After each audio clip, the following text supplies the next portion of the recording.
Join me today for part 13 of our front porch series. Today we add some shrubbery to our planting beds. Stay tuned and see how fun and easy this project is.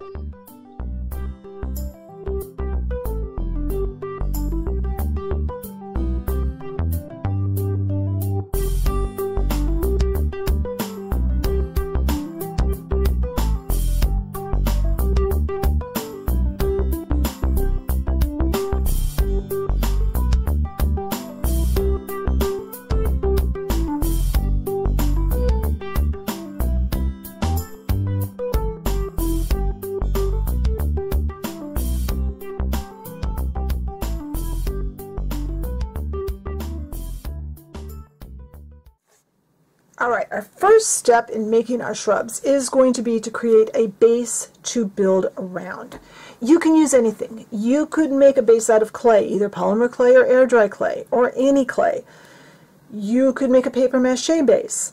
You could use a wooden shape, especially if you want to make really round shrubs, like those really cool ball ones. You could use a round, some kind of round ball or bead. You could use regular styrofoam, like the white styrofoam balls or cubes of that. I am using scraps of pink builder's foam. And I'm going to show you how I would go about doing this one. I've already got my ones I'm going to use done. So I would just start out by cutting off, and it's okay if it's really rough.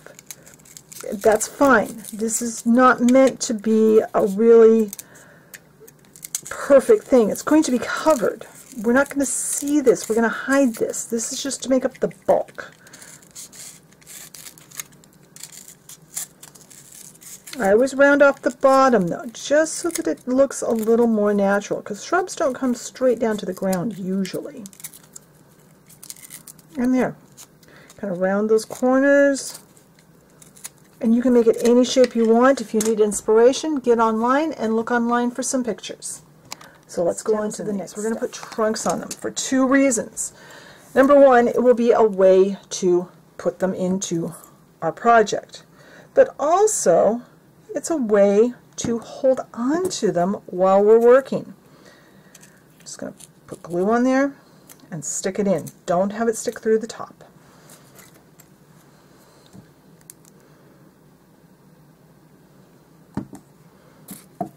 In. Doesn't have to be perfectly in the middle. Now if you're using like maybe a wooden shape that doesn't have a hole, use a drill and drill a hole that will fit a toothpick. If you're using a bead, maybe a toothpick won't be big enough around. Maybe you'll need to use a bamboo skewer or a dowel. It doesn't matter, whatever will fit. Now this glue needs to dry. When this is dry, let's see which is the bottom. I think this is probably the bottom. When this glue is dry, I'll come back and we'll put a base coat of paint on these. So let's have the glue dry. Alright, my glue is not completely dry, but I'm going to have to move forward because I want to get this done before I go to work today. So I'm going to be very careful and not knock this off. And what I'm going to do is paint all this pink foam with this dark green paint. What color you paint this specific color doesn't really matter. What matters is that it's darker than what you're going to use on the leaves when you get them on there. And what I'm using, this is an old bottle of Folk Art olive green. I don't think the label even looks like that anymore. So I'm just painting, getting this. What I'm doing, the goal here is to cover up all the pink. Because once we glue our leaves on, we are not going to be, if there's space between them, there's a possibility that the pink could show through. And we don't want that. So I'm base coating all this pink with this dark green. And then I'll let this dry. And once this is all dry, we can start putting the leaves on. So I'm going to turn the camera off. I'm going to finish painting all of my shrubs, and then I'm going to let them dry. And when they're all dry, I'll be back and we can start putting our leaves on. Alright, so my paint on these have dried, and I've just grabbed off one. Now it's fine, it's not even, there's a few spots showing, but that'll be okay. Now we're going to coat our shrubs with our leaves, and what I've got is an old jar of dried herbs. This, it says it's pizza seasoning. Doesn't matter. You can use this. I happened to pick up an old spice rack years ago to use as a paint storage, and the jars of herbs and spices were still there, so I use them for crafting. This has a good texture. Doesn't matter that it's all faded because we're going to paint it. I've got in this bowl, this little dish, a mixture of Mod Podge and water. I want it thinned down a little bit from what Mod Podge usually is, so it'll flow really well. And I'm working over a piece of parchment paper from the kitchen. That's so that when I get done, I can dump all the extra bits of herb seasoning that fall on this paper. I can just dump them back in the jar, because remember, I'm not using this for cooking, I'm just using it for crafting. We're going to cover this. We're going to cover all our shrubs with the Mod Podge water mixture, and we're going to coat them with the herbs, and we're going to let them dry, because this will need to get dry. Now it doesn't matter that these herbs are faded, because we're going to paint them. Being a natural product, even if they were fresh, they would fade down into a nasty looking tan color by the time all is said and done. But I want a pretty good coat.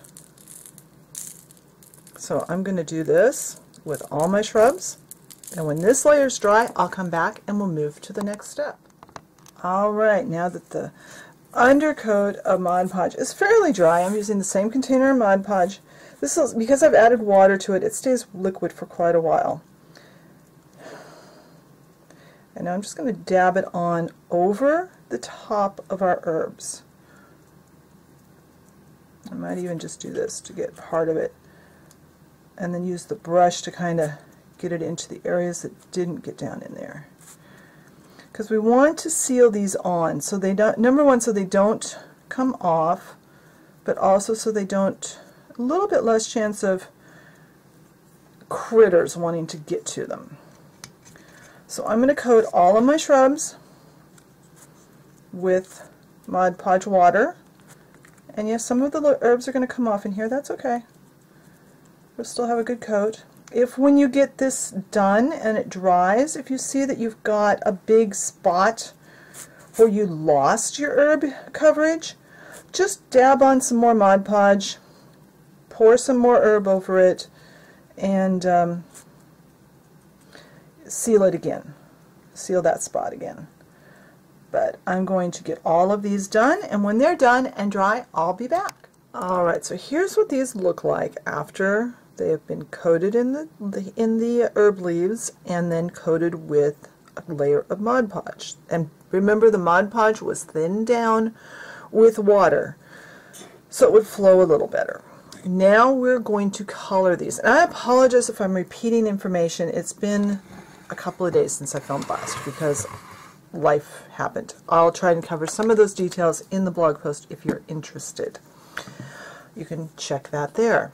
So I have 3 colors of craft paint, and I don't know if any of these colors are still available. What you'll need to do is experiment with colors and see what you like, or pick out some that you have and try them. So I have a leaf green, which I'm going to use some of. Put it there. I have some Americana jade green, which I kind of like for a highlight in these. And the majority of my paint will be the Ceramicoat Light Foliage. And I'm sure you can find similar colors out. And I'm going to put out a little more of that. And I have water in this little plastic container because I'm not going to paint this with straight paint. I am going to be making a wash. And I won't paint everything on camera. I'm going to paint the first one. And we're painting this, I don't remember if I covered this before or not, but obviously herb leaves are not color stable. They are going to fade out. Our paint will stay green. These craft paints are fairly light safe. As long as you don't put this, you know, like bright sunlight, it should be fine. The leaves are there for the herb leaves are there for texture. So I'm going to completely do this one and then turn the camera off. So I'm first coating with this color.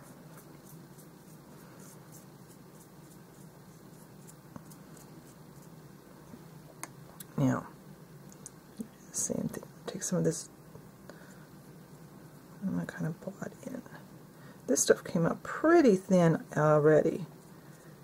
I'm just going to kind of blot in different areas, so it's not a solid color. And that's all there is to this. I'm going to let these dry. I'm going to finish the rest of them, let this wash dry, and then when they're dry, I'll come back and show you the next step. Alright, our paint wash is now dry, and I love how these came out. And some of them are already in place around my foundation of my porch because I wanted to make sure I knew what I was doing putting them in.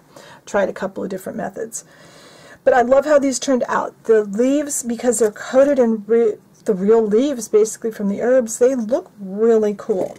So I have my shrubs here. I have some glue. I'm just using the Beacons 3-in-1, which you guys know I really like. I have a 5/64 of an inch drill bit. I've lost my pin vise somewhere. I have no idea where I put it, but whatever. And I have a claw trimmer like you would use on your cat or your dog. I love those for cutting toothpicks. So let's bring this up here. I'm going to put another shrub right there. This one, the glue is drier. This one is still pretty wet. So I'm going to eyeball where I'm going to put this. I'm going to put it right here so it'll be about in the middle. And since I'm only going into foam core, I can use my fingers to get through. Basically, all I'm drilling through is the layer of glue with the coffee grounds on it there. Now, I am going to put, I think this one. I think I'll put this one there. So, I'm going to, I like to use this to clip round things because it doesn't smash it. It makes a nice flat end on round items. Now I'm going to test it in there, make sure I haven't cut it too long because I did that a while ago. I want to cut that shorter. That was a little too much stem. About there is going to be better. Yeah, it's better. Little bit of glue on the end. And they're going to be quite wobbly until the glue dries. There we go. Let's do that one more time and then I'll put another one over here. And do one, I think right here. And I'm just eyeballing where they're going. And you don't have to use a drill bit. You could probably use a nail or I've lost my train of thought totally. Even maybe a skewer, maybe a toothpick could even be strong enough to do it. I'm not sure. A little more off.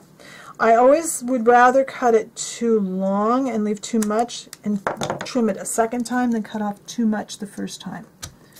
That's better. Because my porch is going to be displayed year-round, I decided not to put flowers in the flower bed because I want to be able to decorate the porch for the seasons. So this way, the shrubs can be there all year round. And I'll put one more over on the other side of the steps off camera. So that's our little shrubs in the flower bed. I think this turned out really cool. I will insert a picture right after this clip of what this looks like completed. I hope you've enjoyed this project and the rest of the front porch project. I think for the most part we're done now with it. I do need to purchase a doorknob for my door, and I'll probably make some more decorative items, and I probably will do some videos for those. I haven't decided what our next tutorial will be, so if you have suggestions, be sure and let me know, and I'll talk to you later. Bye.